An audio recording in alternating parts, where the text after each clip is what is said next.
अस्सलाम वालेकुम नाज़रीन, जैसे कि आप जानते हैं मैं हूं आपका दोस्त, मैं हूं आपका होस्ट शफीउल्लाह और आप देख रहे हैं पॉडकास्ट विद दुरानी। तो नाज़रीन, आज हमारे पास एक ऐसी गेस्ट मौजूद है, एक ऐसी पर्सनैलिटी मौजूद है जिनके बारे में आप अभी तक कभी भी अपने ऐसे इंटरव्यू सेशन में उनको देखा ना होगा, जिनकी पर्सनैलिटीज़ के बारे में भी हम जिक्र कर सकते हैं। लोग बात करते हैं, उनसे कभी मिले नहीं होते इतने ख़ास। हम जैसे स्टूडेंट लोग के लिए, यूथ के लिए ऐसी पर्सनैलिटी को जानने का मौका इस प्लेटफॉर्म के ज़रिए आपको मिलेगा और इस प्लेटफॉर्म के ज़रिए आपको पता चलेगा कि इनकी जो पर्सनल मसरूफियात होती हैं, उनकी जो मुश्किलात होती हैं, चैलेंजेस होती हैं, स्ट्रगल होते हैं और इनके बहुत सारे ऐसे मसाइल होते हैं जो अभी तक आपने सिर्फ सुने ही होते हैं। आज हम आपके साथ उनके साथ रूबरू कराएंगे और उनके मसाइल सुनेंगे और उनकी पर्सनैलिटी के बारे में बातचीत करेंगे। तो आज हमारे पास हैं अब्दुल अकरम साहब और डिप्टी कमिश्नर कोहाट हैं और आज उन्हीं के ज़बानी उनके इंट्रोडक्शन सबसे पहले सुनेंगे और फिर पूछेंगे उनके मज़ीद सवालात। अस्सलाम वालेकुम सर, कैसे हैं आप? अच्छे हैं? वालेकुम अस्सलाम, शुक्र अल्लाह का है, आपकी दुआएं हैं। ठीक है sir, thank you so much. सबसे पहले आपने हमने की वक्त दिया सर, और इसके अलावा सर हमारे नाज़रीन के लिए एक छोटा सा अपने इंट्रोडक्शन करा दें सर। आपका बहुत बहुत शुक्रिया, आपने हमें मौका दे दिया ताकि हम अपने नाज़रीन और समीन के साथ कुछ गुफ्तगू कर लें। मेरा नाम अब्दुल अकरम है और मैं बेसिकली डिस्ट्रिक्ट अपर चतराल से हूँ और प्रोविंशियल मैनेजमेंट सर्विसेज का ऑफिसर हूँ। 2010 में मैं सिविल सर्विस को ज्वाइन किया हूँ। सही। और सिविल सर्विस ज्वाइन करने के बाद मैं assistant commissioner Mansehra, assistant commissioner Torghar, assistant commissioner Chitral और इसके अलावा सवात में भी मैंने काम किया है। और सेक्रेटरीट में मुझे रिलीफ एंड सेटलमेंट डिपार्टमेंट में काम करने का मौका मिला है और elementary and secondary education department में मैं बहैसियत डिप्टी सेक्रेटरी और बाद में additional secretary elementary and secondary education department काम किया हूँ। और गुज़श्ता 8 महीनों से मैं कोहाट में एज डिप्टी कमिश्नर काम कर रहा हूँ। ये मेरा जो है ना सर्विस का थोड़ा सा बैकग्राउंड है। एकेडमिकली मैंने मास्टर किया हूँ इंग्लिश में और पॉलिटिकल साइंस में और पेशावर यूनिवर्सिटी से।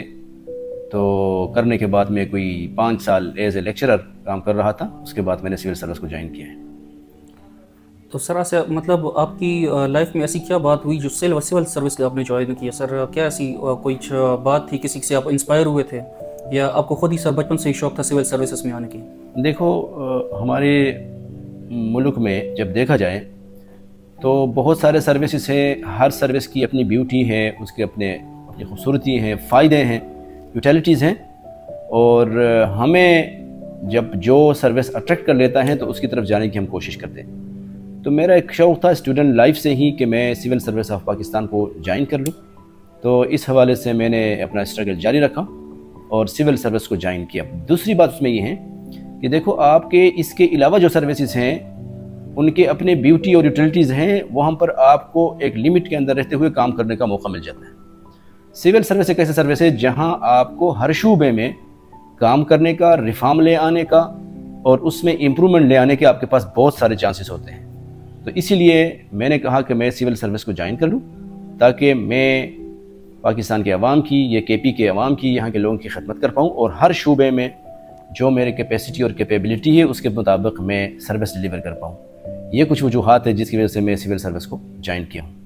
सर किस सन में आपने मतलब सिविल सर्विस ज्वाइन? 2010 में मैंने सिविल सर्विस को ज्वाइन किया, जिस तरह मैंने शुरू में आपको बता दिया। जी सर। सर आपके अंडर कितनी एसी है असिस्टेंट कमिश्नर? मेरे पास यहाँ पर 3 एडिशनल डिप्टी कमिश्नर्स हैं, 3 असिस्टेंट कमिश्नर से, असिस्टेंट कमिश्नर दरा, असिस्टेंट कमिश्नर कोहाट और असिस्टेंट कमिश्नर लाची। और इसके अलावा 5 मेरे पास एडिशनल असिस्टेंट कमिश्नर्स हैं। तो कुल मिला के ये 3 assistant commissioners, 5 additional assistant commissioners, 8 और 3 एडिशनल डिप्टी कमिश्नर्स, 11 ऑफिसर्स मेरे अंडर यहाँ पर काम कर रहे हैं जो मेरे अपने एडमिनिस्ट्रेशन के ऑफिसर्स हैं। सर आपकी जेडी में जो है तो कौन कौन सी इंस्टीट्यूशन आती है, कौन कौन से ऐसे रिस्पॉन्सिबिलिटीज़ हैं आपके? देखो, डिप्टी कमिश्नर पूरे डिस्ट्रिक्ट का हेड होता है जिसके अंदर 32 डिपार्टमेंट्स होते हैं, 12 डिपार्टमेंट्स। उन सब के कामों को सुपरवाइज़ करना, देखना उसकी ज़िम्मेदारी में शामिल हो जाता है। और इसमें जो सपोज़ हमारे जो बड़े बड़े महकमे हैं, एजुकेशन है, सेहत है, CNW है, पब्लिक हेल्थ है, उनके कामों को देखना, वो किस तरह काम कर रहे हैं और वो कहीं से जो उनको ड्यूटी असाइन किया गया है वो अपने ड्यूटी से आगे पीछे तो नहीं जा रहे हैं। जो पब्लिक सर्विस के हवाले से उनको मैंडेट दिया गया है वो उस मैंडेट के अंदर रहते हुए काम करते हैं या नहीं करते। तो इन चीज़ों को देखना, इसके अलावा एडमिनिस्ट्रेटिवली जितने भी इश्यूज़ होते हैं डिस्ट्रिक्ट के अंदर उन सब को देखना और सारे डिपार्टमेंट के दरमियान लिहाज़ान रखना और उनके दरमियान कोऑर्डिनेशन रखना। इसके अलावा जो डेवलपमेंट काम होते हैं उन डेवलपमेंट काम की जिसमें हम कहते हैं डिस्ट्रिक्ट डेवलपमेंट कमेटी का चेयरमैन होता है, वो सारे उससे अप्रूव हो जाते हैं। अप्रूव होने के बाद फिर टेंडर और इम्प्लीमेंटेशन हो जाता है। इम्प्लीमेंट करना, उनके प्रोग्रेस को देखना कि फिजिकली कितना प्रोग्रेस हो गया, फाइनेंशियली कितना प्रोग्रेस हो गया। इसके अलावा रेवेन्यू मैटर्स, जो कि डिस्ट्रिक्ट कलेक्टर भी होता है, डिप्टी कमिश्नर, जितने भी रेवेन्यू मैटर्स होते हैं डिस्ट्रिक्ट के अंदर, उन सारे कामों को देखना। वहाँ पर जुडिशियल मैटर्स भी होते हैं, एग्जीक्यूटिव मैटर्स भी होते हैं कुछ, इसके अलावा और इससे रिलेटेड मैटर्स होते हैं, उन सबको देखना। और इसके अलावा लैंड एक्विजिशन कलेक्टर भी होता है, डिप्टी कमिश्नर, जितने भी लैंड एक्वायर किए जाते हैं उन सब को प्रोसेस करना, अवार्ड करना।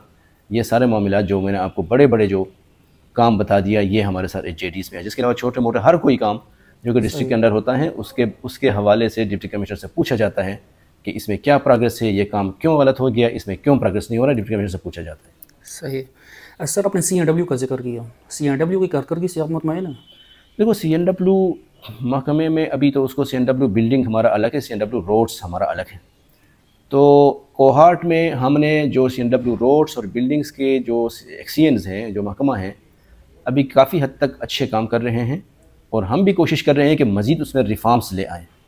तो मैं काफ़ी हद तक उनसे मुतमईन हूँ और बस मज़ीद हम अपने कोशिश जारी रखे हुए हैं ताकि एक तो काम का क्वालिटी जो है, मेयार जो है वो बेहतरीन हो, दूसरा काम को जो है ना बर वक्त कंप्लीट किया जाए, तीसरा उसमें कमीशन और करप्शंस के जो बीमारियां हैं उसको ख़त्म किया जाए। 3 मेजर फैक्टर्स है जिस पर हम फोकस किए हुए हैं ताकि लोगों के काम ट्रांसपेरेंट तरीके से क्वालिटी के साथ बर वक्त मुकम्मल हो जाए। सर, कोहाट में जो कमेटी है, ये मरकज़ जो कमेटी जहाँ पर TMO वगैरह होते हैं, तो सर इनकी कारकर्दगी से भी आप मुतमईन हैं?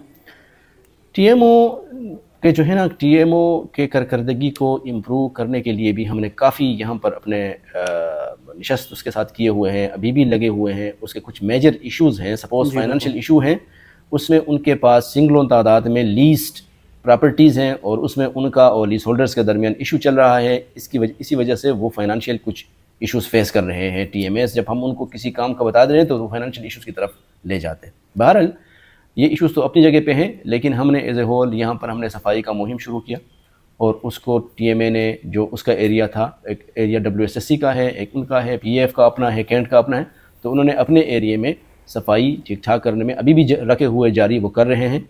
इसके अलावा स्ट्रीट लाइट्स जो उसका काम था उसको हमने 90% ठीक किए हुए हैं, कल रात को भी लगे हुए थे, उनको ठीक कर रहे हैं। इसके अलावा छोटे मोटे जो म्यूनिसिपल सर्विसेज हैं वो हम किसी हद तक इम्प्रूव करके लोगों को सर्विसेज देने में कामयाब हो चुके हैं और मज़ीद इंप्रूवमेंट हम लेंगे इंशाअल्लाह अज़ीज़। मेरे आने वाला सवाल यही था सर कि रोड में जो हमारी इतनी करोड़ों रुपए लगे हैं, सोलर लाइट्स जो लगी हुई हैं सर, इनकी बैटरियाँ आज तक उनमें मौजूद नहीं है। तो मेरा सवाल सर उसी से रिलेटेड था, आपने आधा जवाब दे दिया, मैं आधे जवाब की तरफ आना चाह रहा हूँ। मैंने स्ट्रीट लाइट्स का मैंने मेंशन किया, अब ये स्ट्रीट लाइट्स बहुत ज़्यादा ज़रूरी है, इस पर हम बहुत ज़्यादा फोकस कर रहे हैं। इनके बैटरीज़ के हवाले से उसमें काफ़ी फाइनेंशियल एक्सपेंसेस आ रहा है, तो उसको हमने अभी मैनेज किए हुए हैं। अनकरीब वो स्ट्रीट लाइट्स के जो बैटरीज़ हैं उनको जो है ना हम लगा लेंगे। तो इस हवाले से TMO को हमने टास्क दिया हुआ, इस पर काम हो रहा है, अनकरीब हम उनको रिपेयर कर लेंगे। तो ये जो मैंने शुरू में बता दिया, जो ही फाइनेंशियल क्रंच आ गया तो ये बैटरीज वगैरह रिपेयर नहीं हो पा गए, जिसकी वजह से कुछ स्ट्रीट लाइट्स डिसफंक्शनल पड़े हुए हैं। तो इंशाल्लाह अनकरीब हम इनको फंक्शनलाइज करने में कामयाब हो जाएंगे। सही।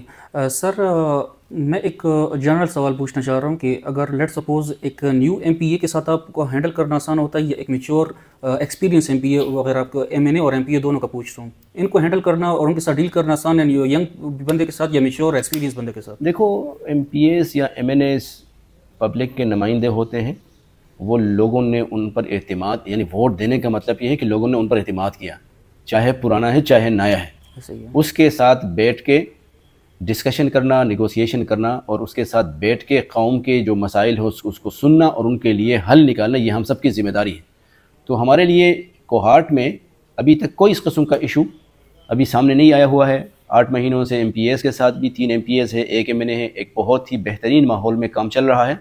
जो काम इल्लीगल होता है उनको लोग मजबूर करते तो हम उनको बैठा के समझाने की कोशिश करते तो वो समझ जाते हैं और पब्लिक को भी आगे जाके समझाते हैं। तो अल्लाह के फजल से 8 महीनों से सारे काम मेरिट के मुताबिक हो रहे हैं और उनके साथ हमारा अंडरस्टैंडिंग बहुत बेहतरीन आइडियल चल रहा है और हमें अभी तक कोई मसला नहीं आया हुआ है।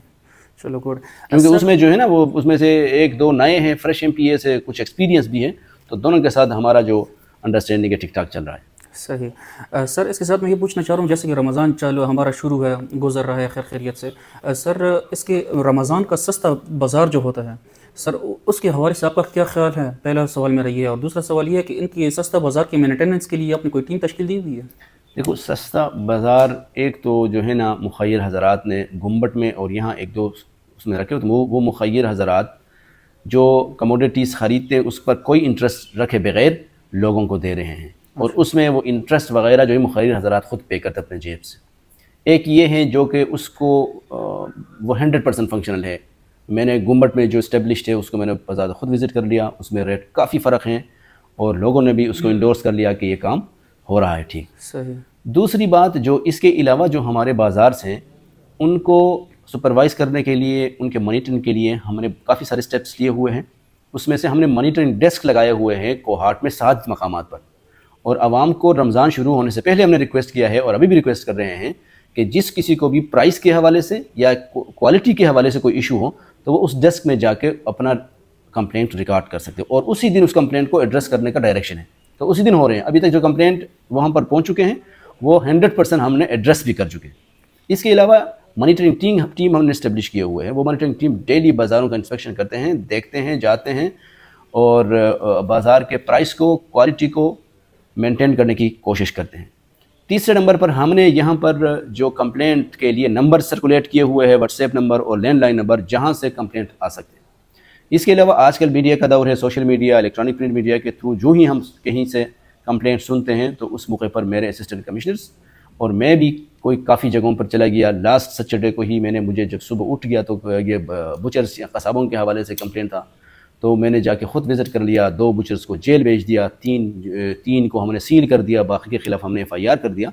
तो ये स्टेप्स हम ले रहे हैं, और जब तक आवाम का ताउन हमारे साथ रहेगा, कंप्लेंट्स करते रहेंगे, उस वक़्त तक हम भी एक्शन लेते रहेंगे और ये इस्लाहात आते रहेंगे इंशाअल्लाह। सर नेक्स्ट सवाल मेरा एक पोलियो की तरफ से है। सर पोलियो पुलिस की जो हमारे साथ केसेस आते हैं सर, इसकी क्या रीज़न होती है जब लोग उन पर फायर कर लेते हैं या कुछ मेन इश्यूज उनको आते हैं, तो सर ये क्या इशू होते हैं बेसिकली? पोलियो जो है ये एक नेशनल टास्क है। हम अपने मुस्तकबिल को, जो बच्चे होते हैं वो किसी भी मुल्क के मुस्तकबिल होते हैं जी बिल्कुल, उनको दायमी इमराज से, पैरालाइज होने से, माजूर होने से बचाने के लिए एक प्रोग्राम है जो कि पूरे पाकिस्तान में बल्कि पूरे दुनिया में चल रहा है। ये देखो, इलाज करना और इलाज से पहले इख्तियाती तदाबीर अपनाना ये हमारे इस्लाम में भी है। नबी पाक सल्लल्लाहु अलैहि वसल्लम ने भी कहा है कि हमें इख्तियाती तदाबीर सारे अपनाने चाहिए। रिसर्च करने के बाद रिसर्च बेस्ड एक्टिविटी है, तो हम लोगों को शुरू में जितने भी तरीक़ाकार है अच्छे तरीक़े से समझाने के लिए वो सारे स्टेप्स, टेक्निक्स हम यूटिलाइज़ करते हैं, इस्तेमाल करते हैं। मसाजिदों में जाके, वर्कशॉप्स करके, गांव में जाके, घर घर जाके हम उनको समझाते हैं कि आपके बच्चे को दायमी इमराज से निकालने के लिए ये पोलियो कैंपेन चलाया जा रहा है। आपसे गुजारिश है कि आप इसमें हमारे साथ ताउन कीजिए। कोहाट में मेरे आने के बाद 2 केस यहाँ पर पोलियो के आगे दर आदम खेल सब डिवीज़न में, जब उनका इन्वेस्टिगेशन हो गया तो उन इन्वेस्टिगेशन के बाद ये नतीजा सामने आ गया कि एक बच्ची जो कराची में पैदा हुई थी, अनअटेंडेड बच्ची थी, तो वो गरीब को किसी ने पोलियो के खतरे नहीं पिलाए थे, उधर से इधर आ गए। तीसरे दिन बाद पोलियो का वायरस डिटेक्ट हो गया। दूसरा वो बच्चा था ये ऊपर, वो भी दर आदम खेल में, तो उसको एक मरतबा पैदाइश के बाद पोलियो के खतरे पिलाए गए थे, उसके बाद रेगुलरली नहीं पिलाए गए थे। तो उसमें जो इम्यूनिटी थी वो डेवलप नहीं हुआ था। जो ही पोलियो का वायरस अटैक किया तो बेचारे मफलूज हो गए, पूरी जो है ना ज़िंदगी के लिए वो हो गए। तो इसमें जो है ना, वो जो पहला केस था उसमें उनके पेरेंट्स का बहुत वो था, कमज़ोरी था, चूँकि वो खातून भी डाइवर्स थी, कराची में रिश्तेदार के यहाँ रहती थी, तो आपको पता है कि उसको अटेंड नहीं किया गया था। दूसरा जो बच्चा था उसमें पेरेंट्स की भी थी और वहाँ पर करीब हमारे वैक्सीनेटर्स की भी थी, तो हमने उनके ख़िलाफ़ FIR कर लिया, उनको सस्पेंड कर लिया। जो सज़ा हमारे कानून में है उस कानून के मुताबिक हमने सज़ा दे दी। तो मैं आपको इस स्टोरी को सुनाने का मकसद ये है कि जो इन्वेस्टिगेशन के बाद सामने आ गया वो ये काज ये था कि उनको पोलियो के खतरे नहीं पिलाए गए थे, जिसकी वजह से मफलूज हो गए। तो ये केस जो हमारे डिस्ट्रिक्ट में हुए हैं, हम हर जगह में जाके बता देते हैं खुदा के लिए ये कर लो। इसके बावजूद भी कोई नहीं मानते हैं तो हम उन पर सख्ती करते हैं, FIR करने की भी धमकी दे देते हैं, और जो अगर सिविल सर्वेंट है, मुलाजिम है, तो उनका तनख्वाह बंद करने की कर देते हैं, सस्पेंशन करने की भी कर लेते हैं, क्योंकि ये आखिरी हरबा हमारा होता है। सही, ठीक है ना जी। तो इसीलिए हमारे आपके प्लेटफॉर्म से भी कोहाट के आवाम से ये गुजारिश है, अभी अप्रैल में हमारा कैंपेन शुरू होगा तो बढ़ चढ़ के सबको कोशिश करना चाहिए। बास मरतबा इसको लिंक किया जाता है बिजली के साथ, रोड्स के साथ, पानी के साथ।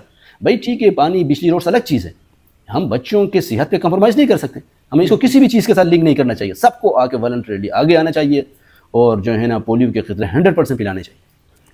सही। तो नहीं पिलाएंगे तो उनके खिलाफ हमारे उलमा को भी, सियासी लोगों को भी, आप मीडिया वालों को भी और हमें भी एक्शन लेना चाहिए। भाई क्यों माजूर करते हैं? अब देखो एक बच्चा या एक बच्ची माजूर हो जाए तो पूरे माशरे पर वो बर्डन है। बिल्कुल ठीक है ना जी। सर, मैं टाइम की कमी की वजह से अपने छोटे छोटे सवाल शॉर्ट सेशन में जाना चाहूँगा। सर, सबसे पहला मेरा सवाल यह है कि मैंने सुना है कि पब्लिक सेंटीमेंट और गवर्नमेंट डिसीजन के बीच में जो है तो डिप्टी कमिश्नर से रगड़ा जाता है, तो क्या ये किसी हद तक सही है? नहीं, देखो ये किसी तरफ नहीं रगड़ा जाता है। डिप्टी कमिश्नर का मेन काम जो है वो गवर्नमेंट और पब्लिक के दरमियान एक ब्रिज है। जी बिल्कुल। ठीक है, उस ब्रिज को हमें पॉजिटिवली और सही तरीके से अदा करनी हमारी जिम्मेदारी है। तो अब उस ब्रिज में आप गवर्नमेंट को कन्विंस करने में या पब्लिक को कन्विंस करने में आपको कुछ इश्यूज सामने आ जाएंगे, क्योंकि पब्लिक में मुख्तलिफ़ किस्म के लोग होते हैं, मुख्तलिफ़ हायरार्की के होते हैं, मुख्तलिफ़ मेंटलिटी के होते हैं, मुख्तलिफ़ साइकी के होते हैं। तो लिहाजा हमें उनको कन्विंस करने में बाज़ मरतबा टाइम लग जाता है, उनको एहतिमाद देने की बहुत ज़रूरत है। तो इस किस्म की कोई हमें इश्यूज़ नहीं आ जाते हैं। अल्लाह के फजल से हम अपने पब्लिक को वो मनवाने में, समझाने में कामयाब हो रहे हैं। सही। सर, रमज़ान दस्तरखान के हवाले से सर आखिरी सवालात में मैं ये पूछना चाहूँगा कि दस्तरखान हम देख रहे हैं कोहॉर्ट में जगह जगह लग रहे हैं। मेजर दस्तरखान जो हमारे पास हैं, जैसे सनफ कोहॉर्ट का हो गया, फिक्सड कोहॉर्ट का हो गया और करवाने मल का हो गया, तो सर इसमें आपका क्या रोल है? आपकी कुछ इसमें अपनी रिस्पॉन्सिबिलिटी है? देखो, कोहॉर्ट में 8 मकामात पर दस्तरखान बिछाए जा रहे हैं और जो कि ज़्यादातर कोहॉर्ट के लोगों के डोनेशन से इस्टेब्लिश किए जा रहे हैं। रमज़ान के शुरू होने से पहले प्रोविंशियल गवर्नमेंट ने कहा कि रमज़ान दस्तरखान बिछाए जाएंगे, उसमें डोनर्स और गवर्नमेंट और डिप्टी कमिश्नर्स को पार्टिसिपेट करना चाहिए, उसको सुपरवाइज़ करना चाहिए, उसको मैनेज करना चाहिए। तो मैंने इनके साथ यहाँ पर मीटिंग कर लिया। वो जो हमारे डोनर्स थे वो सारे आ गए और हमने जगह स्पेसिफाई कर लिए, कौन उसमें आ जाएंगे वो सब कुछ कर लिए। उसके लिए SOPs और TOR सब कुछ हमने डेवलप कर लिया और अभी तक वो हमारे SOPs TORs के मुताबिक चल रहा है। उससे रोज़ाना कम से कम 2-3 हज़ार गरीब लोग मुस्तफ़ीद हो रहे हैं। बेशक। हमारे यहाँ पर जो शेल्टर होम है KDA के अंदर, जो प्रोविंशियल गवर्नमेंट की इस्टेब्लिश शेल्टर होम है, जहाँ पर मजदूर, गरीब, बेकारी वगैरह आ जाते हैं, उनको रेगुलरली उधर दस्तरखान बिछाया जाता है और सहरी भी दिया जाता है और इफ्तारी का भी उधर बेहतरीन प्रोग्राम किया जा रहा है। तो ये जो है ना डायरेक्ट हमारे उसमें आ जाता है। इसके अलावा जितने भी जो दूसरे मुखैर हज़रात हैं उनके साथ हमारे डेली हमारे साथ पिक्चर्स भी शेयर करते हैं। हमारे एडिशनल डिप्टी कमिश्नर्स और असिस्टेंट कमिश्नर जाके वहाँ पर उनके साथ पेड भी जाते हैं। तो हमारा जो है ना, देखो ये एक बेहतरीन एक अंडरस्टैंडिंग है कि मुखैर हज़रात गवर्नमेंट मिलकर ज़रूरतमंद लोगों की खदमत कर रहे हैं रमज़ान के इस मुबारक महीने में। तो अभी तक हमने कम से कम 40-50 हज़ार लोगों को एज अ होल इस दस्तरखान से खाना देने में कामयाब हो चुके हैं और ये रमज़ान मुबारक के ख़त्म होने तक, आखिरी दिन तक जारी रहेगा और हमारा एक बहुत बड़ा अच्छा कोऑर्डिनेशन में हो रहा है। सर, कोहॉर्ट में सबसे बड़ा इशू जो है वो दफ़ा 144 है। सर, मुहर्रम से आगे पीछे या कुछ भी होता है तो सर ये क्या ये परमानेंट सोल्यूशन कोहॉर्ट के लिए है या ये टेम्परेरी है? सिर्फ एलोबरेट कर दें सर। देखो, 144 इशू नहीं है, 144 इशूज़ का हल है। हम 144 क्यों लगा लेते? देखो, अब वन व्हीलिंग नौजवान लड़के हमारे निकलते हैं और वन व्हीलिंग करते हैं, जिससे आपको और सबको मालूम है कि कितने कीमती जाने ज़ाया हो चुके हैं। ऐसे ही देखिए, उसको रोकने के लिए उससे पहले हम 144 लगा देते कि यार बैन है भाई, हम लोगों को डराते हैं, जो इस तरह का इस किस्म की एक्टिविटीज़ में इन्वॉल्व होगा उसको हम अरेस्ट करेंगे, FIR करेंगे, लिहाजा मत कर लीजिए इसको। यानी इशू वन व्हीलिंग है जिससे जानों की ज़िया हो जाती है और ये उसका सलूशन है। एरियल फायरिंग, यानी चंद रात जो कि मुक़द्दस रात है, उस रात को इबादत करनी चाहिए, उस रात को अल्लाह को फर्दर राज़ी करना चाहिए। रोज़ों में कोई कमी खमी आई हुई इबादतों में, उस कमी खमी को दूर करने के लिहाज से दुआ करना चाहिए। एरियल फायरिंग कर रहे हैं जो कि गैर कानूनी काम है, गैर शरई है, हमारे माशरे में भी उसकी इजाज़त नहीं है। उस एरियल फायरिंग की वजह से कितने जाने चले गए हैं सबको मालूम है। तो लिहाजा उनको हम डराने के लिए, उनको कानून के शिकंजे में ले आने के लिए हम 144 लगा देते हैं। उनसे कहते हैं भाई एरियल फायरिंग की इजाज़त बिल्कुल नहीं है, तो लिहाजा आप बाखबर हो जाइए, आप इससे इज्तनाब कीजिए। अब देखो, हमारे मार्केट्स में छोटे छोटे वो टाइस आ चुके हैं, वो जो पेस्टल मेस्टल टाइस, जिससे कितने बच्चे ज़ाया हो गए। ऐसे ही है, मीडिया में आप देख रहे हैं। तो हमने कहा कि इस पर भी 144 लगा लेंगे कि ये किस किस्म का टाई है खिलौना है जिससे बच्चे किसी का आँख, किसी का नाक, किसी के हाथ, किसी के और ज़ाये हो रहे, तो उस पर भी हमने 144 लगाए हुए हैं। ये कुछ चीज़ें हैं जिस पर हमने 144 इसलिए लगाए हुए हैं ताकि जो 2 से 3% लोग ये कर लेते हैं, बाकी 95% 96% लोग तो सुलझे हुए लोग के, समझदार हो लोग के, वो नहीं कर लेते हैं। तो इसलिए हम 144 लगाते हैं ताकि ये 2-4% लोग जो हैं वो भी इस काम को ना करें। सही सर, एहतमाम की तरफ बढ़ते हुए मैं आपने 3 सवाल आखिरी पूछना चाह रहा हूँ सर कि आपने रिसेंटली एक आदमी को हमने देखा है फिक्सड कोहार्ट ने उन्हें कवर किया, उनको मीडिया कवरेज नहीं मिली, जिसने अपना बैनर गले में डाला हुआ था कि किडनी बराए फ़रोख्त। आपकी नॉलेज में आया सर? ये स्पेसिफिक जो वो है वो कोहार्ट में ऐसी चीज़ सर पहले कभी नुमाया नहीं हुई। मैंने इसको नहीं देखा, ना किसी ने मेरे नोटिस में ले आया उसके पीछे क्या काजेज़ थे, तो हम आपके ज़बान से इसको सुन रहे हैं। सही, तो हम इसको इन्वेस्टिगेट कर लेंगे, पूछेंगे कि क्या काजेज़ थे कि वो इस मकाम तक, इस पोजीशन तक पहुंच गया। जी सर। तो वैसे ही देखो, हमारे दरवाजे हमने खुली कचहरी का सिलसिला जारी रखे हुए हैं, मीडिया के थ्रू पब्लिक से हम इंटरेक्ट कर लेते हैं, हमारे दफ्तर ओपन है कि आ जाए, जिस किसी का इशू है हम उसको हल करने की कोशिश करेंगे। देखो, अगर गुर्बत है तो इस यहाँ पर रमज़ान पैकेज दिए जा रहे हैं, और इससे पहले डिसेबल लोगों के लिए पैकेज दिए जा रहे थे, और बहुत सारे अपॉर्चुनिटीज़ हैं जिससे उसकी जो है ना उनके इश्यूज़ को एड्रेस किया जाता है। तो किसी को भी इस किस्म के स्टेप लेने की ज़रूरत नहीं है। उनको जो जितने भी रिसोर्सेज अवेलेबल है, जो अथॉरिटीज़ अवेलेबल है, उनके पास जाने चाहिए, उनका मसला इंशाअल्लाह हल हो जाएगा। सर, मुझे तो मालूम है कि यहाँ पर आपके साथ मुलाकात करना आसान है, आप आवाम के लिए अवेलेबल हैं, एनी टाइम आपके साथ मिला जा सकता है। हम जैसे कि आज भी, कल भी आए थे, बासित भाई से मिले, आपसे मिलवा दिया हमें। सर, हमारे वो नुमाइंदगान जो हैं, वो जो हमारे कोहार्ट की आवाम है, जिनको नहीं पता कि आपसे मिलना आसान है, उनके लिए आप क्या कहना चाहेंगे? देखो, मैं जहाँ जाता हूँ, सपोज़ हमने 20-25 से ज़्यादा कुली के चेहरे जो पब्लिक गैदरिंग होता है, वहाँ पर हम आवाम से गुजारिश करते हैं कि हम तो आपके सामने अभी 1 घंटा 2 घंटे के लिए आए हैं, लेकिन अपने ऑफिस में हम 24 घंटे अवेलेबल है। यह ऑफिस के साथ घर हैं, तो रात को, दिन को, जिस वक्त भी आपको कोई भी इशू हो तो आप हमारे दफ्तर आ सकते हो खुल्लम खुल्ला। और आपके इस प्लेटफॉर्म से भी ये गुजारिश है कि हम यहाँ के लोगों की खिदमत के लिए आए हुए हैं, उनके इश्यूज़ को एड्रेस करने के लिए आए हुए हैं, तो लिहाजा हमारे पास किसी भी वक्त आ सकते हैं। कोई इमरजेंसी हो तो रात को भी आ सकते हैं, नॉर्मल रूटीन एक्टिविटी हो तो सुबह 9 बजे से 6, 7, 8 बजे तक हम दफ्तर में होते हैं, किसी भी वक्त आ सकते हैं, तो हम उनके लिए अवेलेबल हैं। और ओपन डोर पॉलिसी को हमने नोटिफाई किए हुए हैं from the very first day कि हमारे दरवाजे खुले हुए हैं, जो भी आ जाए, गरीब हैं, मज़दूर है, बरसर रोज़गार है, बेरोज़गार है, उनका जो भी इशू है वो आके हमसे बता सकते हैं और हम उसको एड्रेस करने की कोशिश कर रहे हैं। तो आपके प्लेटफॉर्म से मज़ीद ये रिक्वेस्ट है कि जिस किसी का भी जो मसला हो टेलीफोन के ज़रिए कर ले, नहीं ये तो आके हमारे दफ्तर में अपने मसले को बयान कर सकते हैं। सही। सर, ट्रैफिक के हवाले से आप क्या कहते हैं? कोहार्ट में बढ़ती हुई ट्रैफिक के हवाले से और रोड को कुशादा करने के हवाले से भी बहुत से काम हो रहे हैं, अभी प्रोजेक्ट शुरू हैं पे। सर, इसके हवाले से आप कुछ कहना चाहेंगे? देखो, ट्रैफिक को मैनेज करने के लिए हम वक्तन फ़वक्तन अपने मीटिंग्स कंडक्ट करते हैं, हमारे ट्रैफिक के अहलकार लगे हुए हैं मैनेज करने के लिए, क्योंकि कोहार्ट जो है, कोहार्ट डिवीज़न का हेडक्वार्टर है, सारा जो है ना प्रेशर इस पर है, इसलिए इसका ट्रैफिक का जो इशू जो है ज़्यादा होता जा रहा है। अब प्रोविंशियल गवर्नमेंट ने यहाँ पर जो BRT बसेस इंट्रोड्यूस करने के लिए हमसे प्रपोज़ल मांगा था, हमने अपने नुमाइंदों से मिलकर एक बेहतरीन प्रपोज़ल हमने सबमिट किए हुए हैं। अगर वो अनकरीब यहाँ पर लॉन्च कर लिया तो इसका मसला 80% हल हो जाएगा। अब इमीडिएटली हमने फौरी इसके लिए हल करने के लिए हमने अपने ट्रैफिक एहलकारों के साथ, DPO के साथ मिलकर हमने एक प्लान मुरतब किए हुए, जिससे काफ़ी फ़र्क पड़ा हुआ है। और चूँकि अब आपको पता है कि 20 रमज़ान के बाद ईद की शॉपिंग शुरू हो जाती है, तो ज़ाहिर बात है रश ज़्यादा हो जाती है, तो सारे लोग निकल जाते हैं, तो उनको मैनेज करने के लिए भी हम कोशिश कर रहे हैं। इसके अलावा हम आपके इस प्लेटफॉर्म से रिक्वेस्ट करते हैं कि जो गैर ज़रूरी लोग बाहर निकलते हैं गाड़ी लेकर, मोटरसाइकिल लेकर, रश बनाने के लिए, उससे इज्तिनाब करना चाहिए। आपकी जो ज़रूरी होगा, और जहाँ आप पैदल जा सकते हैं वहाँ पर गाड़ी शाड़ी ले जाने की ज़रूरत नहीं, पैदल जाना चाहिए।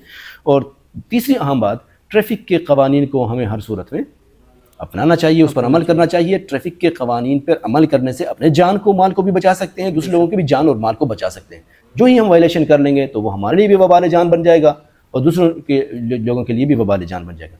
तो इसलिए मेरी गुजारिश ये है आपके प्लेटफॉर्म से कि ट्रैफिक के जितने कवानीन हैं उन पर अमल कीजिए, और ट्रैफिक के जो अहलकार डिप्यूटेड है उनके साथ ताउन कीजिए, बजाय उनके साथ झगड़ा करने के, उनका ताउन कीजिए, तो इंशाअल्लाह मसला हल हो जाएगा इंशाअल्लाह। सर, आखिर में मैं ये पूछना चाहूँगा कि सर, आपने कोहार्ट के लिए कोई आइडियल काम किया हो, कोई प्रोजेक्ट किया हो, और वो बता दें, और साथ में सर कोहार्ट के लिए, कोहार्ट की आवाम के लिए सर आखिरी अपने अल्फाज बता दें। सर, देखो, कोहार्ट में तो बहुत सारे एक्टिविटीज़ हमारे चल रहे हैं, जिसमें जो मैं मेजर बता दूँ, मैंने कस्ट यूनिवर्सिटी के साथ अभी भी हमारा एक वो चल रहा है कि चूँकि यूथ जो है, नौजवान जो है, वो हमारा असासा है, और आजकल नौजवान को संभालने की ज़रूरत है। ऐसा ना हो कि वो किसी गलत रास्तों पे चले जाएं जिससे हमारा मुस्तकबिल ख़तरे में पड़ जाएगा।